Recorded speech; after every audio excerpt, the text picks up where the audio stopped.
Now, today we will be beginning with our revision of physical chemistry, one of the most important topic of 11th standard, that is chemical thermodynamics. The pattern of revision will be, I will revise the basic concepts. We will write down the points and most important point, the formulae wherever they are occurring, equations wherever they are coming, we will go on listing down. Based on a particular section, I will take the numerical problems or theory questions which have appeared in last 10 years of JEE and NEET. NEET students, I have taken some JEE questions over here, which are NCERT based totally, and which I feel are important even for NEET exam. So don't feel that why have I taken NEET JEE questions in the NEET lecture also. So let us begin with our very first point, that is basic terminologies, basic terms in thermodynamics. So the most basic point, first point you have done in our syllabus is about system, surrounding and such things. So system, if you remember, is that part of universe which is studied for the thermodynamic purpose. Remaining part of the universe, as you know, is known as surrounding. So as you know the definition, system and surrounding together makes an universe of thermodynamics. The system and surrounding are separated from each other by the surface, what we call as a boundary. Boundary, depending on what are we studying, are of three types. It can be rigid or non-rigid. Now this distinction is done on the basis of volume. So rigid boundary will have fixed volume. Non-rigid will have flexible volume, changeable volume. Second classification is permeable and non-permeable boundary. This indicates exchange of mass. And the third type, which is rather more important for us, is adiabatic and diathermic boundary, which is based on the heat exchange. Boundaries are of three types. We are more interested in number one, in first condition, rigid boundary. So we usually consider fixed volume. Non-permeable, our entire thermodynamics is going to be no exchange of mass, and adiabatic or diathermic can be anything depending on the case given. Then we had done different types of systems, if you remember. The first type is known as open system. Second is called closed system. And third is called the isolated system. So these are the three types based on exchange of mass as well as energy. So if you remember, open system can exchange mass as well as energy. Closed system can exchange energy but not mass. And isolated does not allow exchange of anything. This is our first concept done under this section, system, surrounding, types of system. The second concept which we have done is about properties. In case you are sitting with your synopsis or book, it's very good. You can go on cross-checking the things also. Properties are of two types, as we can understand. First is known as intensive property, and second is called the extensive property. Extensive properties are going to be additive property, and intensive properties are non-additive property. You can't add to get a final answer. Certain things about intensive you can remember. Division of extensive by extensive gives you intensive property. Second point to remember, any property written with a word specific, that means related to mass, or written as molar, that means calculated per mole, both are considered to be intensive. So you can say specific heat, molar specific heat, all accounts to intensive properties. Extensive properties, the most important one for us are going to be HUGS. I hope you understand what I've written. Enthalpy, internal energy, Gibbs energy, and entropy. The four most important extensive properties for us are these four. Coming to the next point over here is about different type of functions. And two types of functions you have heard. One is called the state function. This will be independent of the path followed. And second is path function, as you know, which is dependent on the path. More important thing, path functions are only two in syllabus, heat and work, while state functions are several, out of which, once again, I am repeating the same terms: enthalpy, internal energy, Gibbs energy, and entropy. They are state functions. Another difference between them is state function you can write with a delta term. Saying delta H, delta U, delta G is perfectly all right. But saying delta Q or delta W is absolutely not permitted. I hope from up to this much point, all basic things are clear. This is main basic terminology what you have about functions, properties, system surrounding and such things. Just for the sake of record our equations which we are going to use, I will mention over here. H equal to U plus PV, definition for enthalpy. G equal to H minus Ts, and S equal to Q upon T. So enthalpy is equal to internal energy plus pressure into volume. Gibbs energy is equal to enthalpy minus absolute temperature into entropy. And entropy itself is amount of heat divided by the temperature at which heat is supplied. So this becomes another important stuff for you to remember throughout the topic. I hope so far things are okay. Coming to another more important part over here is fourth point I'm writing, the first law of thermodynamics. Work related things I will do after this. So first law of thermodynamics, as you can understand, or rather we will do first of all processes and then go for the first law, because processes are needed at this point. Then first law I will take. So in processes, as you know, we have the first process that is called isothermal process. We will write over here which factor is kept constant, and we will mention here what is zero. So in isothermal, temperature is constant, delta T and delta U are zero. Adiabatic process, heat is constant, that means heat is kept zero. And under this, if you remember, we had done two things. We had written two things. One was ACIT and second was AEDT.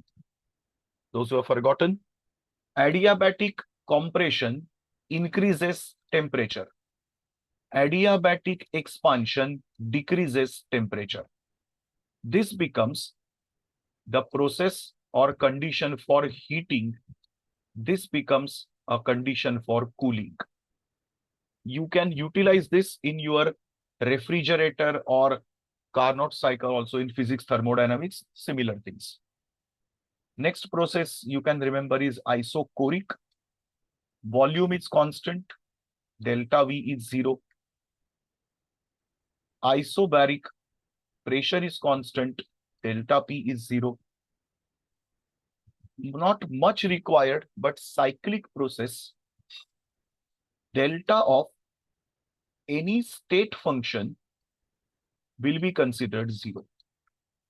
So you can say delta P, delta V, delta H, delta U, delta G, delta S. Anything will become zero. Related stuff to this is work, and work we carry out are of two types. First is irreversible work and second is reversible work. Reversible work is also termed as maximum work because almost no energy is wasted in it. So, conclusion is irreversible work has a lesser value than reversible work for any given process.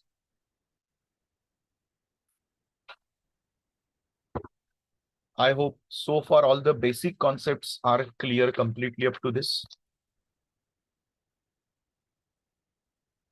Let us see our numerical problem connected with this.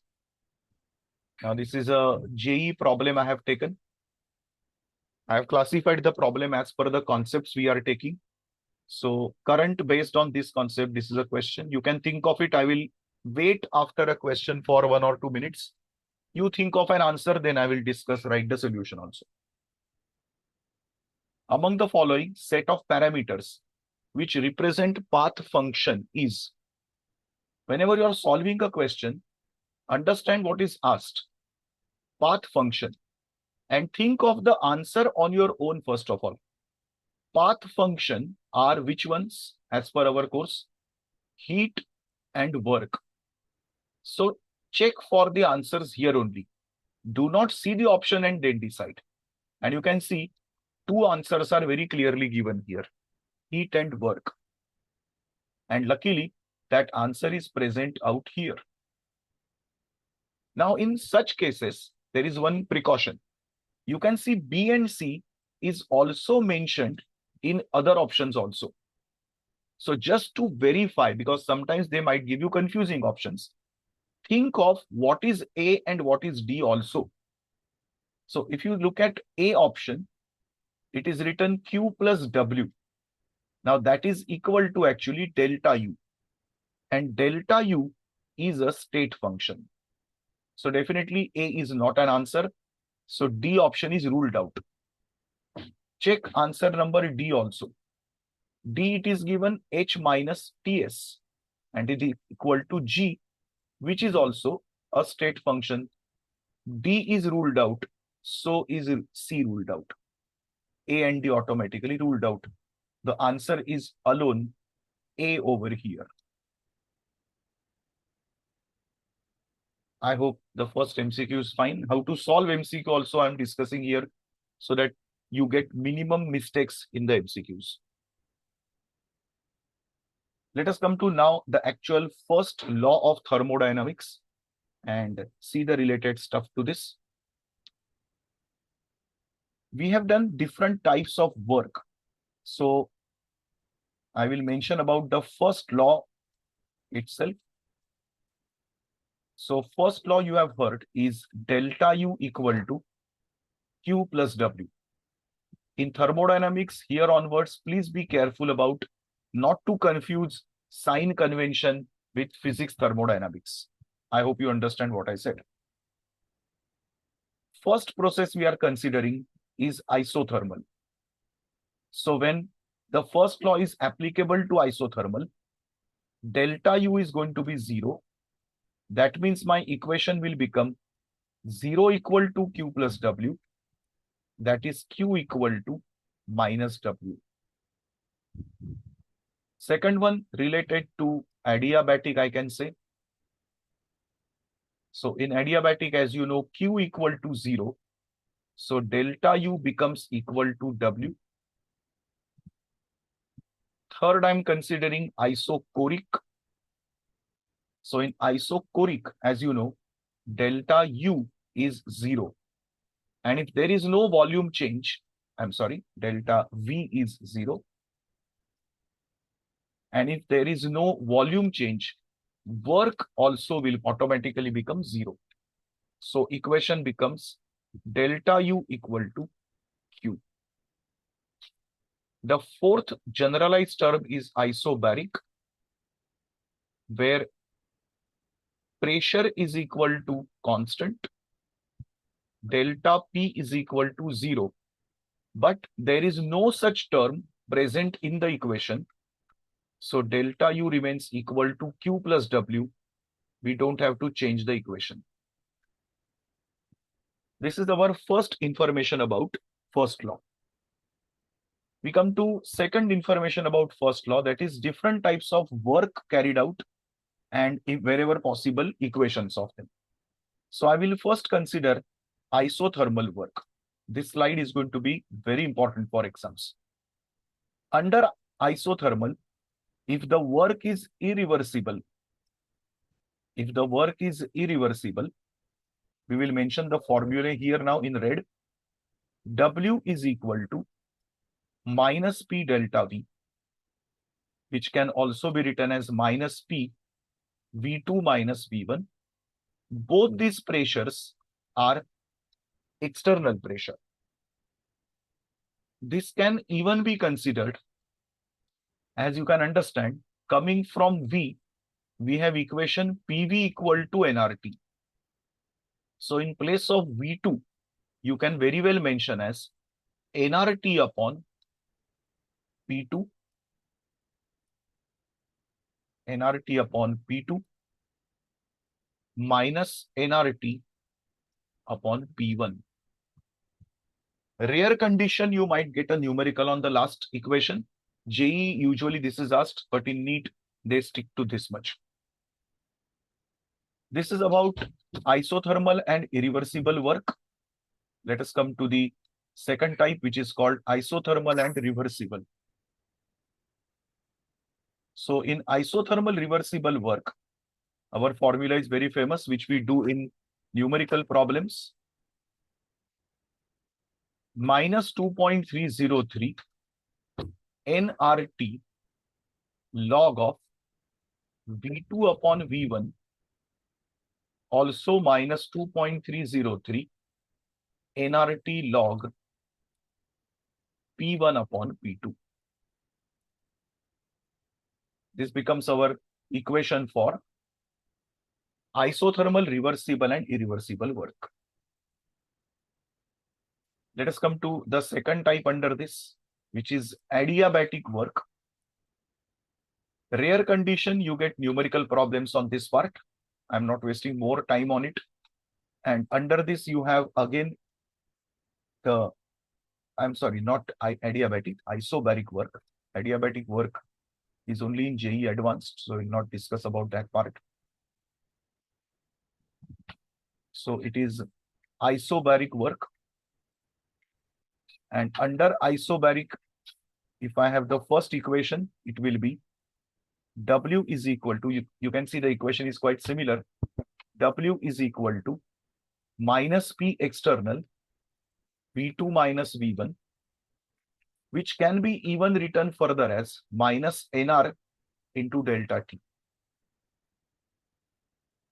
This is about isobaric work. Coming to another one, which is going to be isochoric work. And important thing, isochoric work is going to be 0 because there is no volume change. One more point which I want to discuss over here is about graphical representation. If you are plotting a graph of irreversible work, then you have a process, a path going on this way, wherein this is pressure axis, this is volume axis. And these are the two values of pressure and volume we take, P1 to P2, and going up to this V1 to V2. This particular area, what you see as a rectangle, is considered as work. So if you get in case a problem on area under the curve kind of questions, so you can solve it by this method. I will also, of course, solve one question like that. And this is another type wherein you have P2 and P1, V1 and V2. This work we considered was irreversible, isothermal. What I'm considering here is reversible, isothermal. The entire area in the polygon is considered as reversible work. That is why we precisely call it as maximum work. I hope all the concepts formulae are clear. Let us go to the numerical problem under this. So first question I am considering here is this one. This is quite a recent one, 23 JEE question. Read it, please. Then I will discuss the answer with you. Think about it for a moment.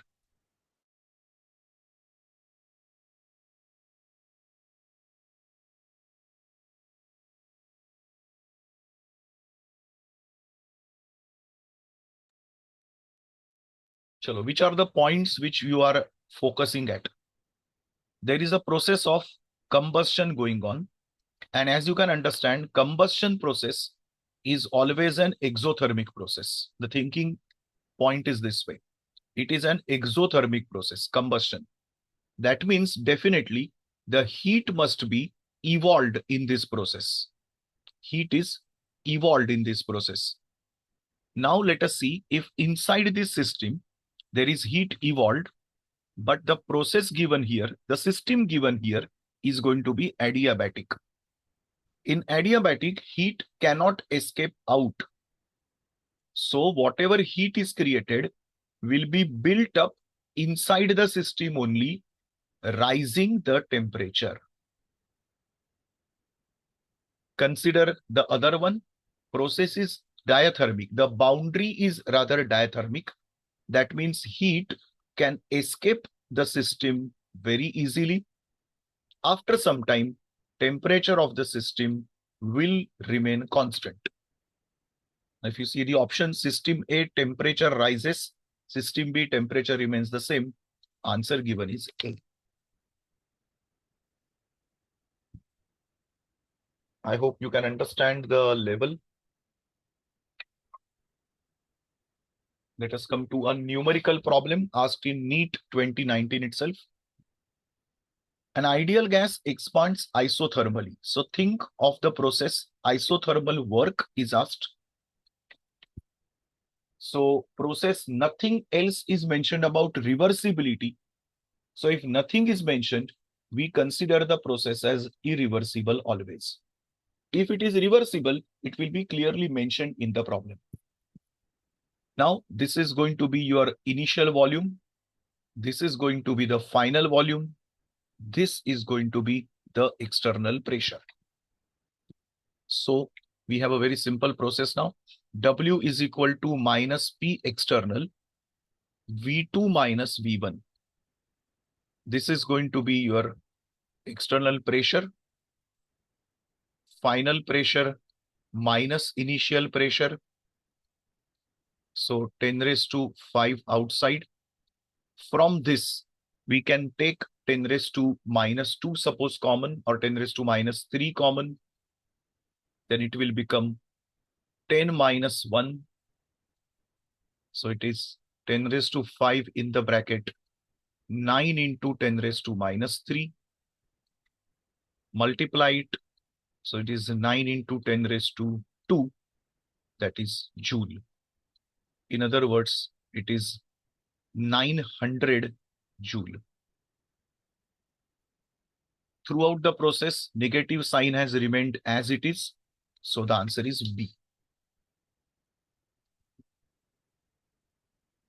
You can see this is even asked in HSC level sum.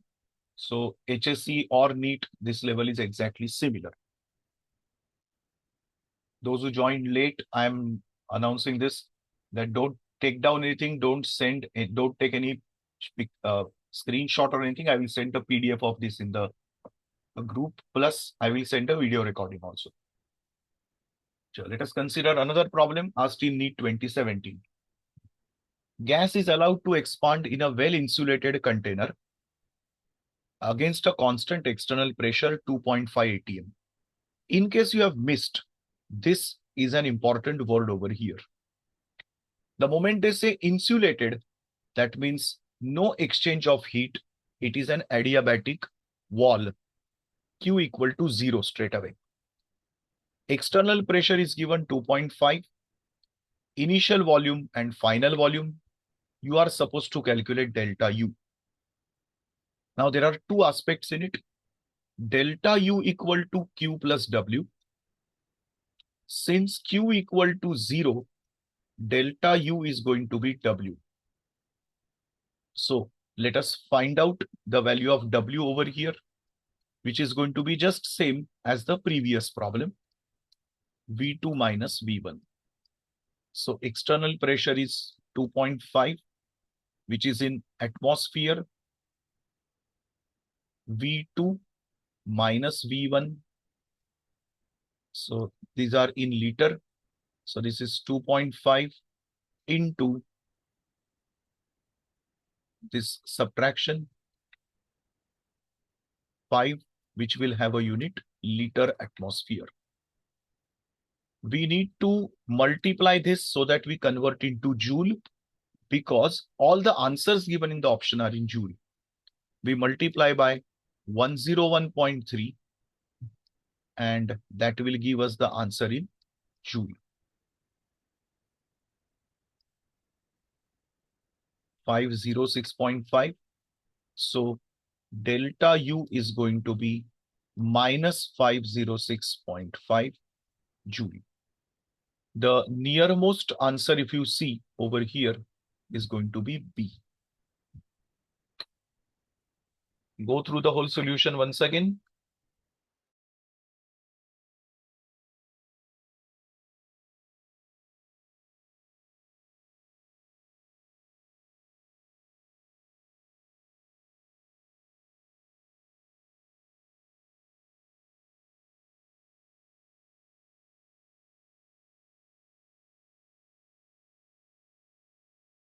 I have selected deliberately a problem from JEE because in recent time, they have started asking questions on graph in JEE. It might be possible in few years in NEET also, might be in your batch. So let us see first of all what is asked and what is given. There is a process given which goes from A to B to C and coming back. It's a cyclic process. They have given us certain values which I'm mentioning here. Delta U is given for B to C, which is minus 5 kilojoule. Q is mentioned 2 kilojoule from A to B. Work is even mentioned from A to B, which is minus 5 kilojoule. And C to A, they have mentioned work, which is 3 kilojoule. They are asking us the heat absorbed in CA. So this Q they are asking. So in case you want to find Q for CA, you must have delta U equal to Q plus W. So if you can understand delta U for CA, W is already with you, you can find out Q. Think for a moment, you have understood this part. Now let us begin doing the process. We said today in the theory part that for a cyclic process, delta of a state function is always 0. Means if I take delta U of A to B to C, it's going to be delta U of AB plus delta U of BC. Delta U of AB is actually not with us. We need to find it. So for that, let us do a little rough work. Delta U of AB is Q plus W. So Q is 2. This is minus 5. So answer is minus 3. So I have received delta U of AB. Now if I go over here, it will be minus 3, minus 5. This will be minus 8. This is our, I can say, step 1. This is step 2. Let us come to the next step now. Delta of CBA. Let me see. CBA is going to be same as delta U of ABC, but with a minus sign. So this is going to be plus 8 kilojoule. Now I can understand. Fourth step, delta U of CA, which I need to find. is Q plus W. Q I need to find, work is given 3, and delta Cu we can understand from here is right now 8. So Q is equal to plus 5 kilojoule.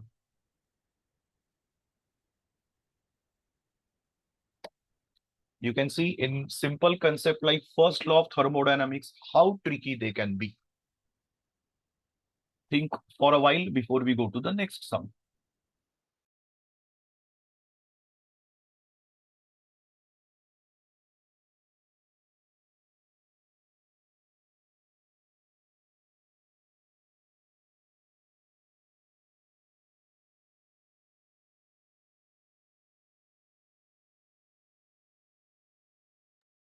Let us do another sum based on graph. This is 2020 JEE question. So they are asking us magnitude of work under this reversible along path ABC. So you have to go from A to B to C to find the work. So how do you find it? We can find first of all work from AB. So if you just plot a point over here, this is going to be from here, AB work will be from here to here the distance, and from here to here the distance, we can find out area of the square. So the principle used over here is work is equal to area of that polygon. So for AB, I can do length into breadth. Now, a very tricky part over here you can see is the origin begins from 2 for both of them. So 2 to 8, distance is 6. 2 to 8, distance is 6. So this is 36.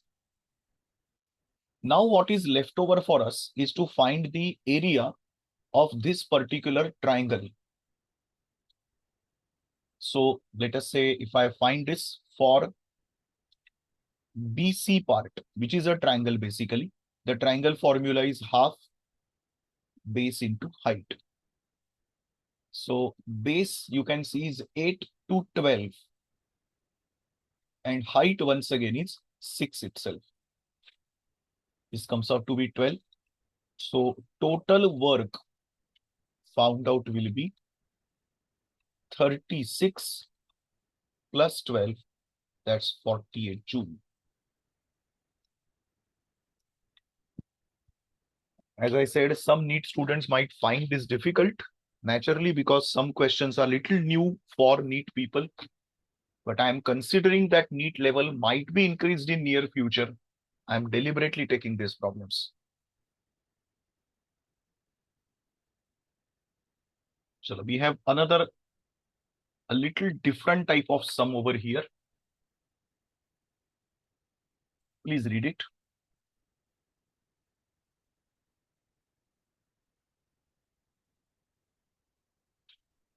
Let us see what all things are given to us.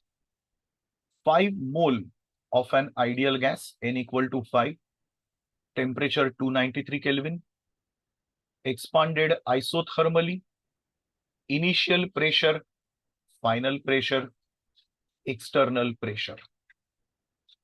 So process is isothermal.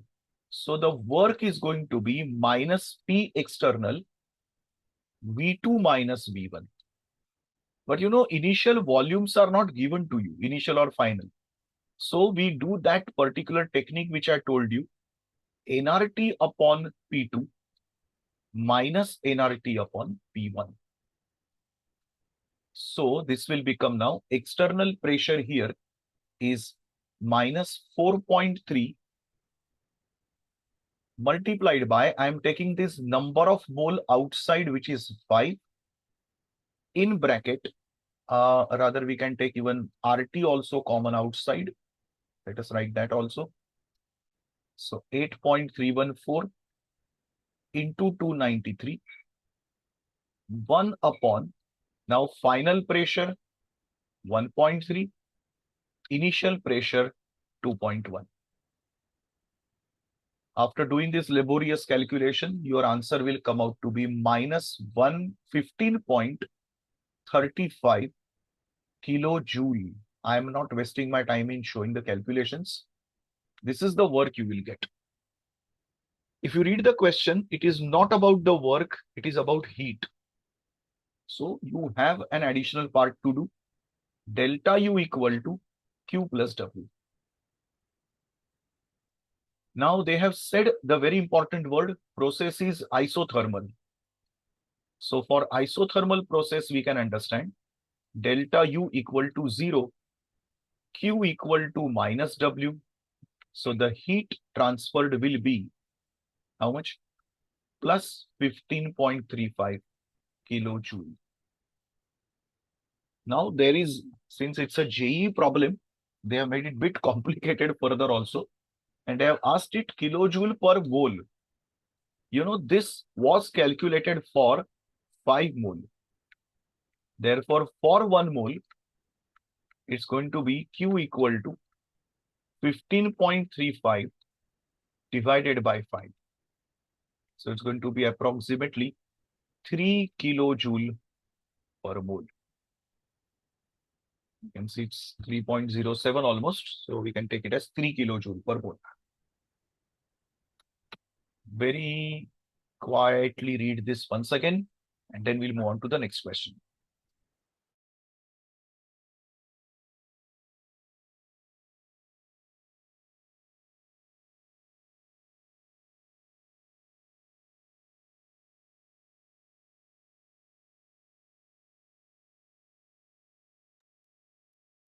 As I'm saying, NEET, they may not ask such a lengthy problem, but we are making ourselves ready for any worst situation possible. So I'm showing you all even difficult sums. I've shown you easy sums. I'm showing deliberately difficult also. Let us move on to the next part of the topic, that is enthalpy. Now, very less theory, as you know, and it more of formula-based things. So the concept one here is enthalpy and related equations. So H is equal to U plus PV is our first equation, which can be made converted into delta as delta H equal to delta U plus delta PV. But since pressure is kept constant, because enthalpy measurement is done at constant pressure, this equation reduces to delta H equal to delta U plus P delta V, where pressure is constant.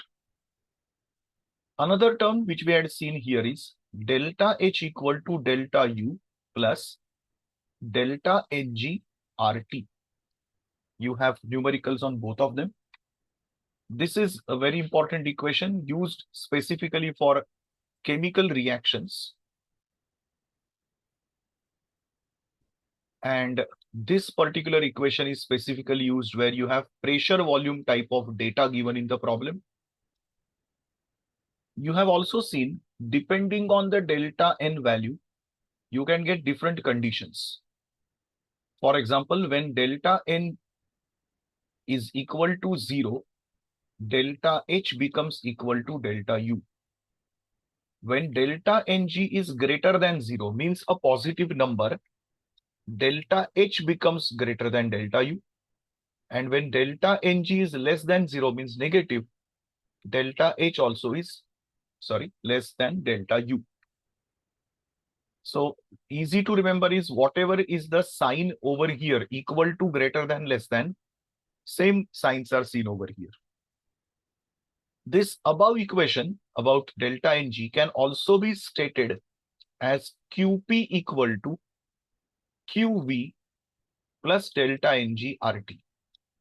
Because delta H is considered Qp, delta U is considered Qb. These are our basic concepts about enthalpy. Another concept which we need is about heat capacity. So let us take 2-3 things over here. First, when you consider the basic concept of heat capacity, I hope you remember the definition, heat capacity, the amount of heat required to raise the temperature of a system by 1 degree Celsius. So we have three concepts coming under this. First one is called the total heat capacity. I'm just writing the first word, ending word is same. So total heat capacity. Equation is going to be C is equal to Q upon T2 minus T1, or delta T you can say. This is first concept. Second under this is coming as specific heat capacity. Now we had said specific means related to mass. So it's going to be CS specific is equal to Q upon M into delta T, where M is the mass. The next one is going to be molar heat capacity, which we use maximum in chemistry. And this is going to be Cm is equal to Q upon number of mole into delta T. If you remember, in the beginning I had told that heat is coming under extensive property. And anything written with the term specific or molar, they are always intensive properties. So if they ask you a question about intensive, extensive and such things, you have your answers with you. Molar heat capacity, if you remember, is of two types. What are they? Molar heat capacity at constant pressure, molar heat capacity at constant volume. So what are the equations? Cp is equal to delta H upon N into delta T, and Cv is equal to delta U upon N into delta T. We have also done two relations with respect to them. One is very famous, Cp minus Cv is equal to R, and second, gamma is equal to Cp upon Cv. Based on the gamma values, you have seen different three values, I suppose you remember. Gamma equal to 1.66, the gas is going to be monoatomic. Gamma is 1.40, gas is going to be diatomic.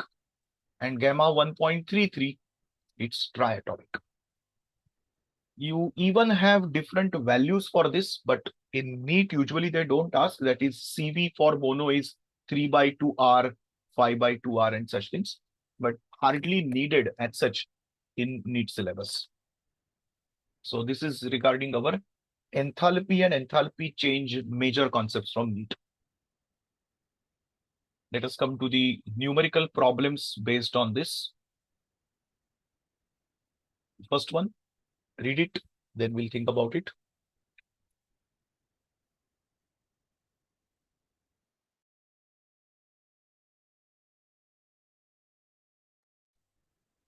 Lot of things are given which might not be needed in the problem as such.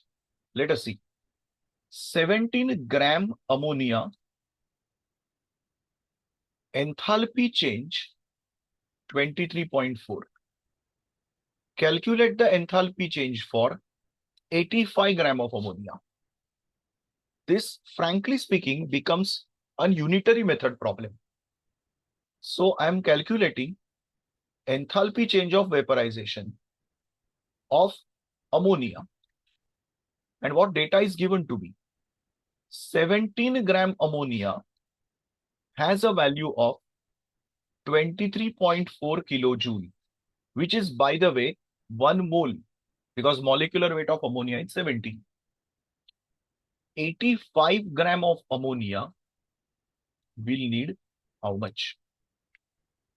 So this is 23.4 into 85 divided by 17. Answer comes out to be 117 kilojoule.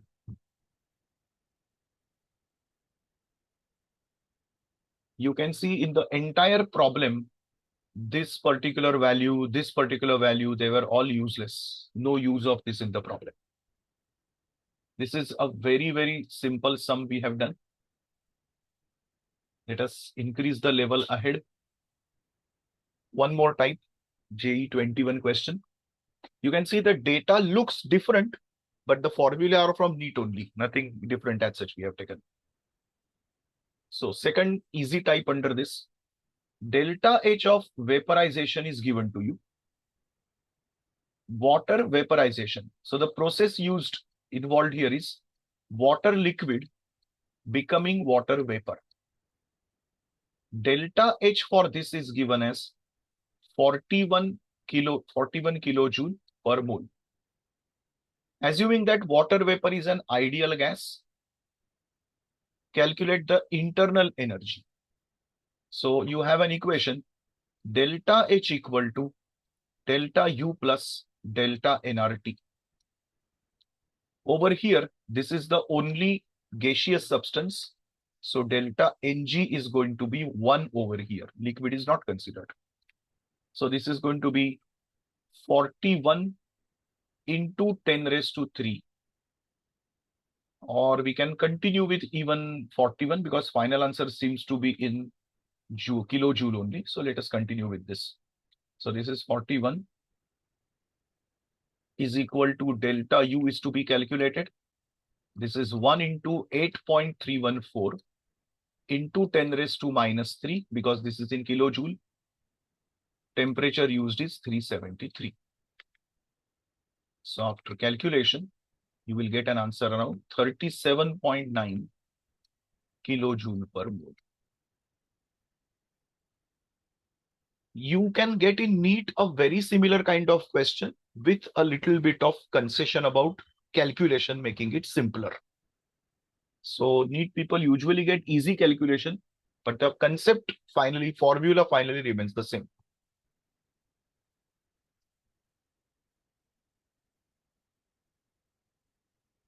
Let us come to the next concept now.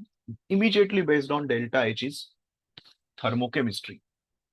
Now, I'm listing out some point. I hope you will recollect them. You will revise them in this manner. First thing, delta H, what you get for a reaction, can be of two types. That is positive value or a negative value. Positive value indicates endothermic process. Negative indicates exothermic. Second point, you need to know properly how do we write thermochemical equations. Writing of equations we have practiced in class. You should know this really very well for thermochemistry questions. Number 3, whenever you are writing a formation reaction, whenever you are writing a formation equation, it is written only for 1 mole of product. Only for 1 mole of product. That too from elements and not from compounds. Whenever you are writing a combustion reaction, combustion equation, here it is for always 1 mole of reactants. You have most of the time products as CO2 gas and H2O as liquid. No other products are usually given for you. Another point to remember is delta H of formation of any element given to you is always going to be 0. So for example, if you come across hydrogen gas, nitrogen gas, chlorine gas, or even carbon graphite or solid, for all of them, formation is going to be always 0. The delta H of a reaction is calculated as summation m times delta H of products minus summation m times delta H of reactants, where m is the stoichiometric coefficient. We will practice, of course, sums on this also.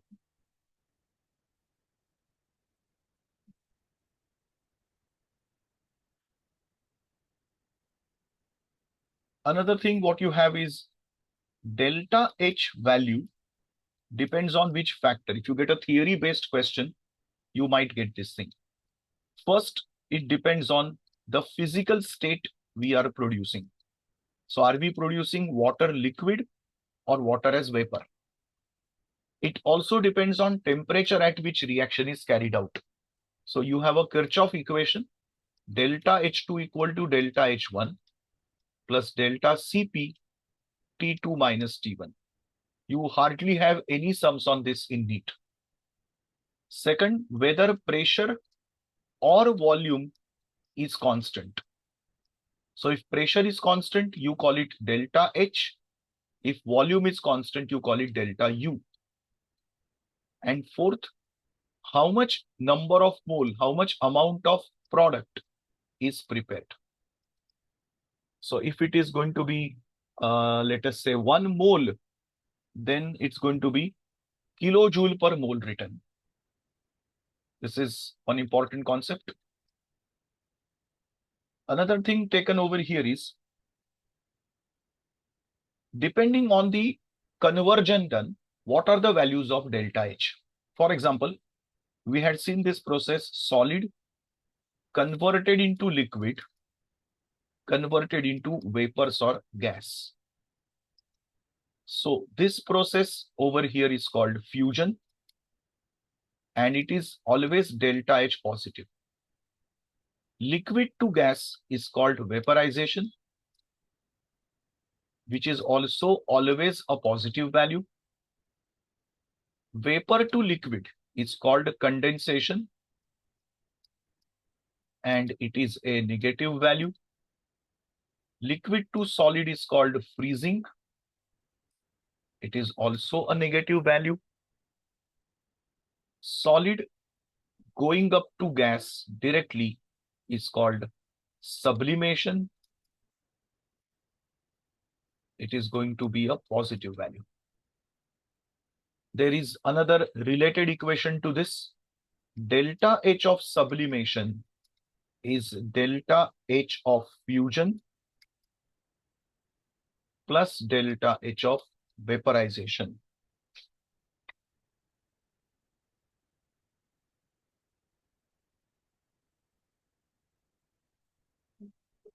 Continue with more concepts. We have questions in thermochemistry about Hess law, where either addition of reactions is to be done, inverting of reaction, and then addition is to be done. We will solve few questions on this. Thermochemistry's important concept is bond enthalpy based questions. So enthalpy change of a reaction is summation m times delta H of reactant bonds minus summation m times delta H of product bonds. You should remember, this is the only process wherein reactant minus product is done. Otherwise, everywhere we have product minus reactants.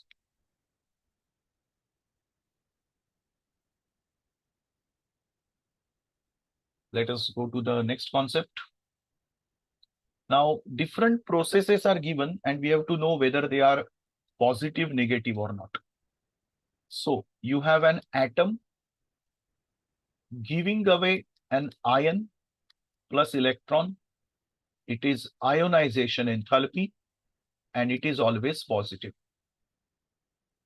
An atom can gain an electron to form an ion, and it is called electron gain enthalpy. Most of the time negative, but in case of group number 2 and 18, it is positive. Number 3, a molecule can break down its bonds to separate the atoms. This is called atomization enthalpy, which is always positive. A solute can add to a solvent and will become solution. This is enthalpy of solution, which can be positive or sometimes negative. To give an additional point here, delta H of solution is given as lattice enthalpy plus hydration enthalpy. Lattice enthalpy is calculated from Born-Haber cycle. Continuing the processes ahead. Anhydrous salt with a solvent produces hydrated salt.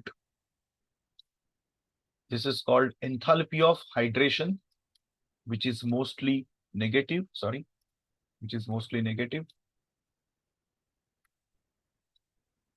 And last under this given is concentrated solution plus solvent, giving us diluted solution, is called enthalpy of dilution, which can be positive or negative. These are all the processes what we had.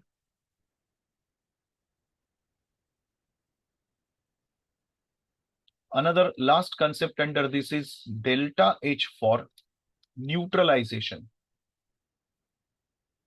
So under this, you have two concepts here. Number one, if it is H plus of a strong acid reacting with OH minus of a strong base, producing molecule water, then enthalpy of neutralization is minus 57.1 kilojoule per mole. Remember, this is for 1 mole. Now, in the numerical, they give you not 1 mole, but different other type of moles. So what we find is, find the number of moles. In such case, when the problem is not for 1 mole, find number of moles of the limiting reagent, which is going to get over first, whether acid or base. And then delta H of neutralization is minus 57.1 into number of mole of limiting reagent. I will solve a problem based on it to understand. Another is delta H of ionization. They ask for a weak acid or a weak base, which is calculated from delta H of strong acid, which is 57.1, minus delta H of neutralization of the weak acid or base. We will take up each and every problem on this concept so that these things are clear to you. Let us come to numerical based on thermochemistry. Personally, I feel which is the most important part in NEET is thermochemistry. This is the question on based on Hayes law. You can see 3 equations are given and they are asking us which is related to each other. Now you can see over here, graphite carbon is in both the cases.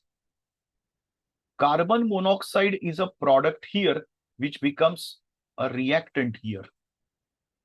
Carbon dioxide becomes a product here, which is a product here also. So we can see if I take up equation number 2 and 3, equation 2 plus 3, what will I get? Add up and see what do you get. You get carbon graphite. You know, carbon monoxide weight get cancelled. Half plus half, 1 oxygen, giving you carbon dioxide. And if you observe, this is equation number 1. So I can say, therefore, X is equal to Y plus Z. Answer is B. Here is a small typing error. This has to be X. Think for a while if you understood this very simple Hayes law question. I will show you another type of Hayes law also. This was one very easy one. Second one. Now they have given proper data here. First, combustion of carbon. So combustion of carbon would mean carbon solid plus oxygen gas giving carbon dioxide gas. This is combustion of carbon. which is 393.5 minus sign. Combustion of carbon monoxide. So carbon monoxide plus oxygen gas giving CO2 gas is minus 283.5. This is going to be half. What do they want to calculate? Formation of carbon monoxide. Carbon monoxide is required, as I said, always from the elements, not from anything else. Also, product has to be 1 mole.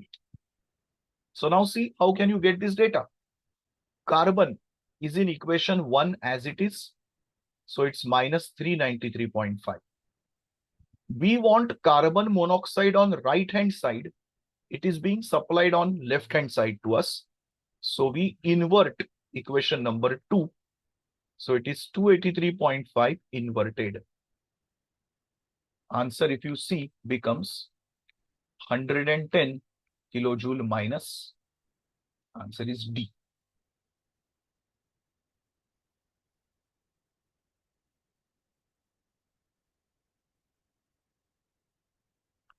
Let us come to another problem, which is also a very popular one, where delta H is equal to delta E. Quite an easy thing. You need to find where delta Ng becomes 0. You can see here, delta Ng becomes 1 minus 2. Here it becomes delta Ng equal to 2 minus 2, 0. This is our answer. Just for the sake of record, this will be 2 minus 4. And this is going to be 2 minus 3.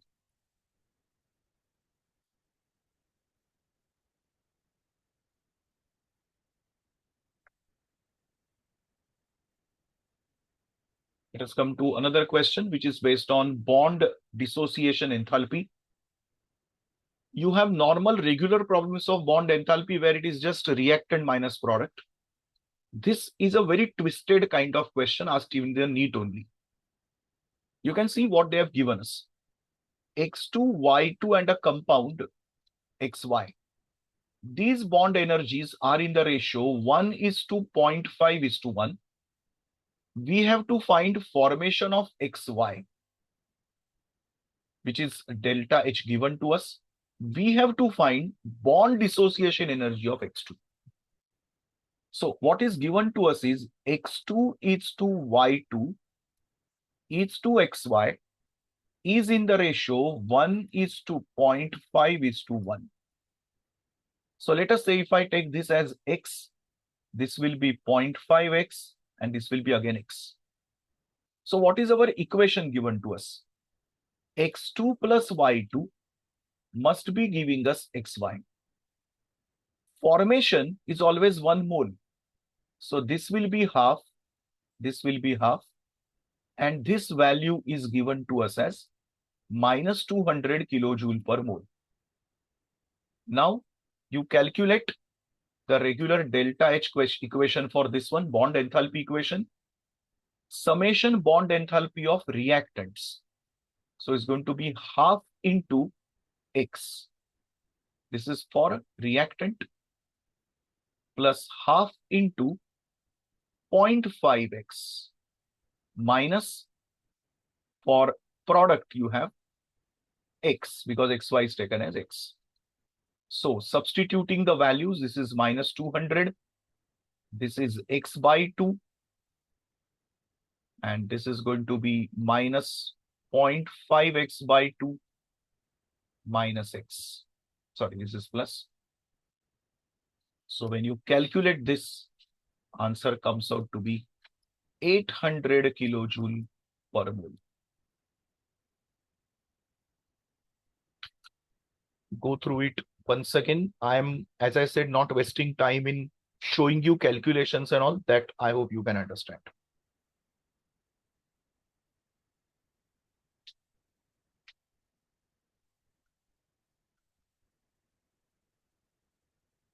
This is another easy sum given.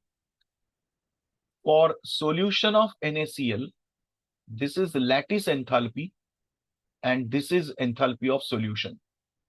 So if you remember, we had a formula. Delta H of solution is lattice enthalpy plus hydration enthalpy.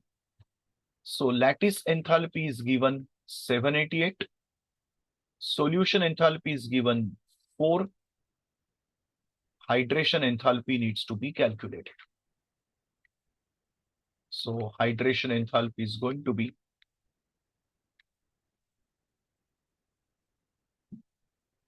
unbelievably easy sum, that too asked in JEE. Let us go for neutralization based question. First of all, whenever you get a neutralization question, check whether it is strong acid, strong base given or not. Now you find out the number of moles. So here, number of mole calculated for HCl will be 200 into 0.2, which is going to be 40 millimole. Calculated for NaOH will be 300 into 0.1, which is 30 millimole. As I said, out of the two, whichever is the smaller number is limiting reagent. So the amount of heat now is calculated as delta H equal to 30 into, so you can see this part over here is 30 millimole. So I'm making it as 30 into 10 raised to minus 3. Milli is taken here, multiplied by minus 57.1 into 10 raised to 3 to make it kilojoule to joule. This answer comes as these many joule. They are asking in this question increase in temperature. So delta T is going to be equal to this number divided by 500, which is total volume taken. Since density of water is 1, this is taken as 500 gram into 4.18. This answer comes as 0.8196 Kelvin. A standard NEET paper would have question up to this much. This can be a standard NEET question. Being a JEE question, they have added this additional tail to it. I'm waiting, go through this whole section quickly once again.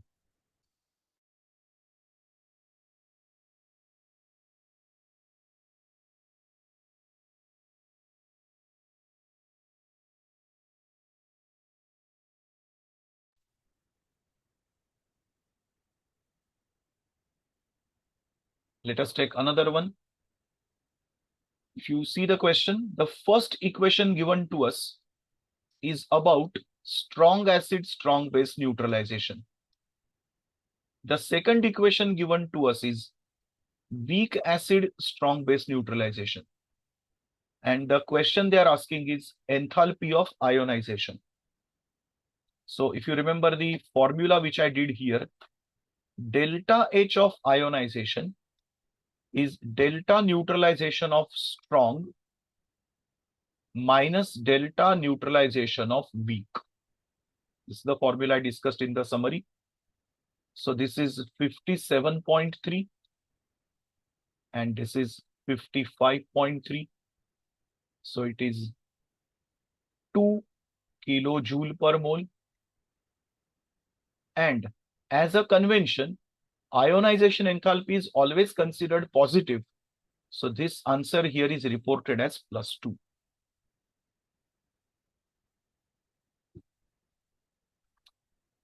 This was a revision taken up to thermochemistry. Now comes our last section of the topic, second law of thermodynamics, which has large number of questions as such you can understand. Let us see our first concept here basically is entropy. So entropy is going to be written as S. As you know, it is one of the state functions, as you know. And S indicates the randomness of the system. S indicates the randomness of the system. We can calculate delta S, which is given as amount of heat divided by temperature. We have two cases possible for this. If randomness increases, entropy increases, delta S naturally is greater than 0. Such a process we call as spontaneous process. If randomness decreases, S also decreases, delta S is less than 0. This is considered as non-spontaneous process. You can calculate delta S of a reaction as a summation M times delta S of products minus summation M times delta S of reactants. As earlier discussed, M is the stoichiometry coefficient in the reaction. Concept related to this is delta S total is given as delta S system plus delta S surrounding, and when this delta S total is greater than 0, we call the process as spontaneous process, and this statement itself is called the second law of thermodynamics.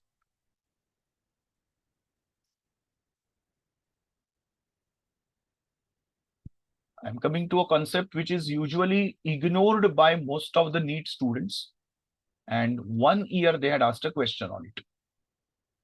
Delta S of system is given as NCV log to the base E T2 upon T1 plus N into R log to the base V2 upon V1.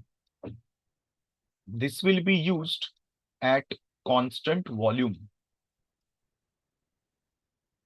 NCP ln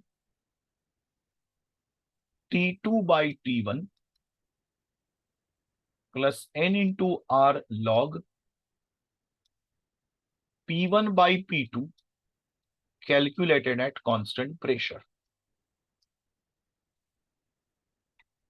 Now, based on these points, you have 4 different cases possible. Number 1, if process is adiabatic, then delta S is straight away 0. This process is called isoentropic process. Number 2, if process is isochoric, then V1 is equal to V2. Now, where do you find V1, V2? In the first equation set. So, delta S will become at that time NCV ln T2 upon T1. Number 3, if process is isobaric, P1 equal to P2. The second part of the second equation will become 0. So, delta S will be equal to N Cp ln T2 upon T1.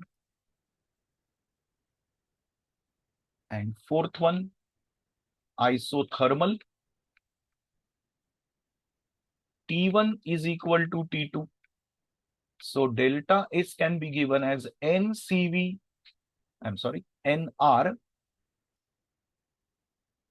because the first term has become now 0, NR log V2 by V1 or NR log P1 by P2.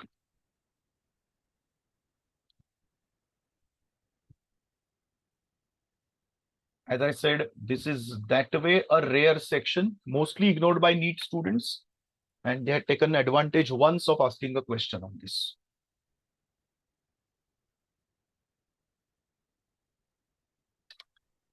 Let us come to next concept.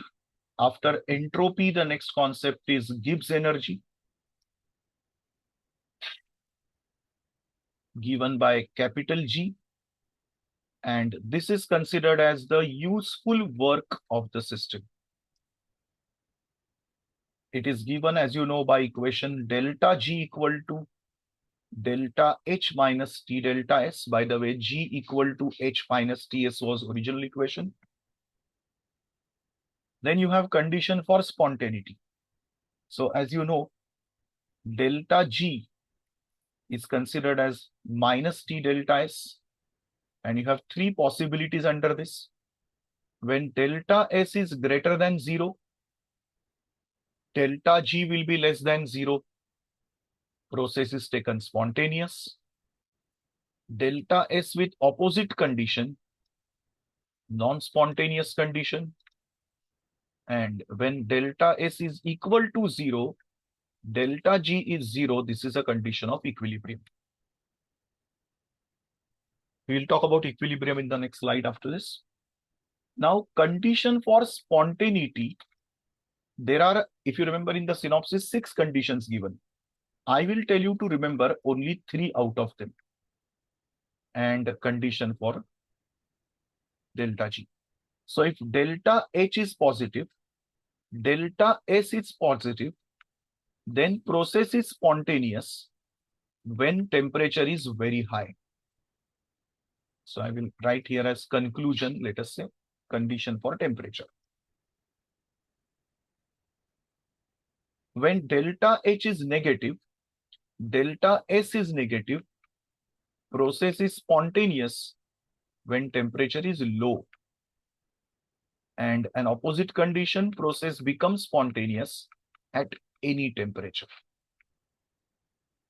These are your major condition. You can remember anything other than this given can be taken as non-spontaneous process.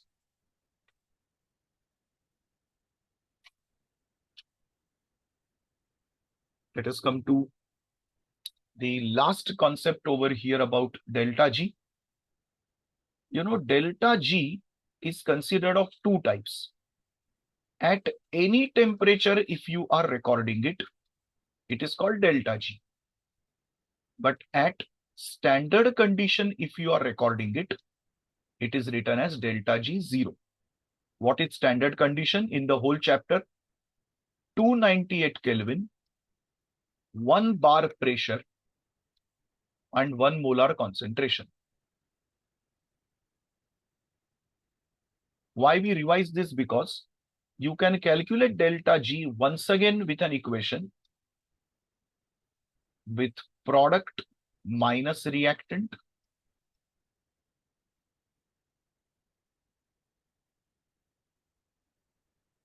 and for condition with equilibrium, if you remember, these are the equations RT ln Q,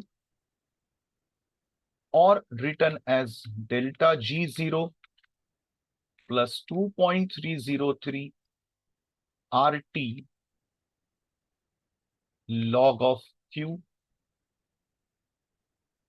and at equilibrium, as you know, delta G is 0, delta G naught has become minus 2.303 RT log Q. This is all about theory revision of thermodynamics. Let us come to the numerical problems based on this section. So first, taken from NEET 14. Now, this is a little bit outdated right now because we have never done a process called adsorption. So let me just revise it. Whenever you are having adsorption, there is a surface like a catalyst, you can say. There is a free gas which is roaming around, and we are forcing this gas to get collected on the surface. This process is called the adsorption. So you can see gas was free and now the randomness has decreased. You can see randomness has decreased. So naturally, delta S will reduce. So answer can never be C and D. So I repeat, in adsorption, first process is randomness decreases. So delta S is going to be negative. First condition. Number two, in adsorption, surface is actually forming some force of attraction with the molecule. So at that time, some amount of heat will be evolved. So at that time, heat is evolved.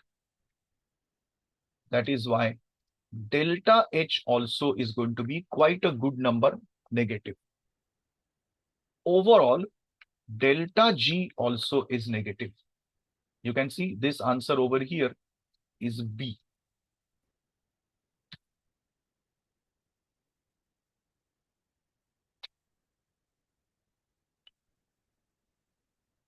I hope this problem is clear. This is a question which I told you that mostly NEET students keep in option or they don't pay attention to it, and it was asked in 2016. You know, the process given is isothermal. In isothermal process, if you remember, delta S equation was nR log V2 by V1 or nR log P1 upon P2.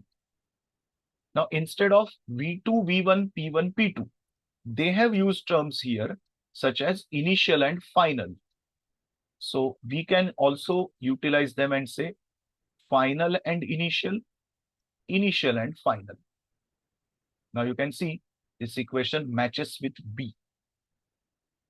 It was such a simple question, but if it is ignored, you may not get this.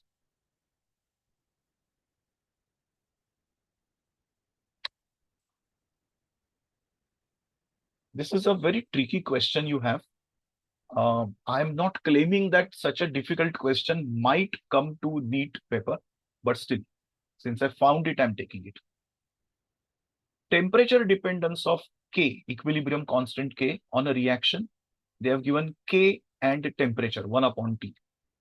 Now the equation which we use over here is usually not given in NCERT, which is this way.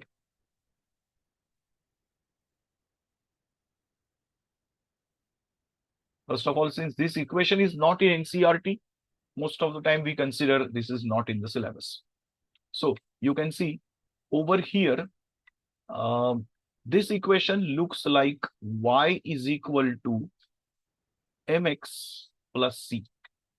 So your y-axis is going to be ln k, which is given here.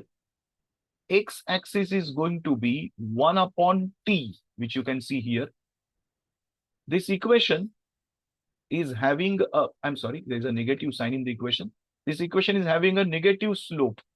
So negative slope in these all things is only found in A and B, right?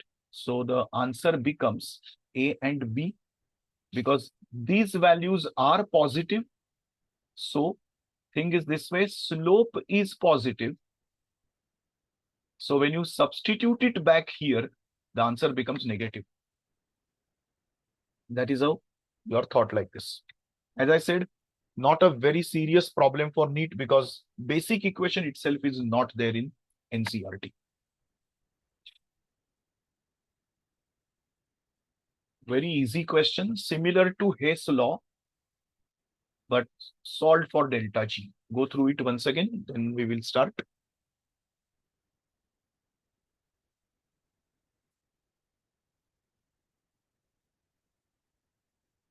Just like Hess law, you can see this is 2 times Fe2O3, which is found over here. So I can take 1487 as it is. Next, we want 6 times carbon monoxide on left hand side, which I can see here, which I need to multiply by 3. So it is 514.4 multiplied by 3. This comes out to be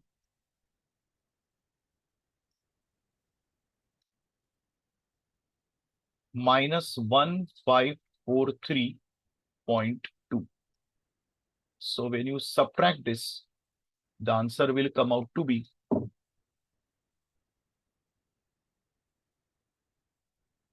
I think 56.2, which is negative answer. So problem is delta G, but to be solved in the format of Hess law.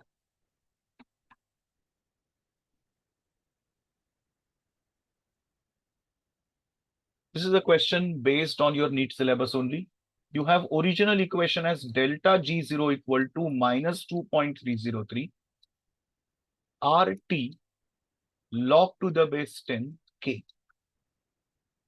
Now, as you know, if delta G0 is less than 0, means negative, at that time, this whole answer is going to be negative. That means K value has to be also smaller than 1. So if K value is fractional, this answer will come out to be negative. Yeah. Let us come to another simpler question. Look at this, read for a moment. How will you do this? A process has delta H 200, delta S. Our basic equation is delta S equal to, or if you start with delta G equation, I'll start from there. Delta G equal to delta H minus T delta S. Now they are saying process is spontaneous. So for a spontaneous process, delta G is going to be negative. If this side is negative, that means this subtraction is negative. So if the subtraction is negative, that means delta H has to be less than T delta S, so that the subtraction is negative. That means delta H upon delta S has to be less than T. What is delta H? 200. What is delta S? 40. Less than this. Answer is this one. So temperature should be greater than 5 Kelvin. So minimum temperature has to be 5, above which it will be spontaneous.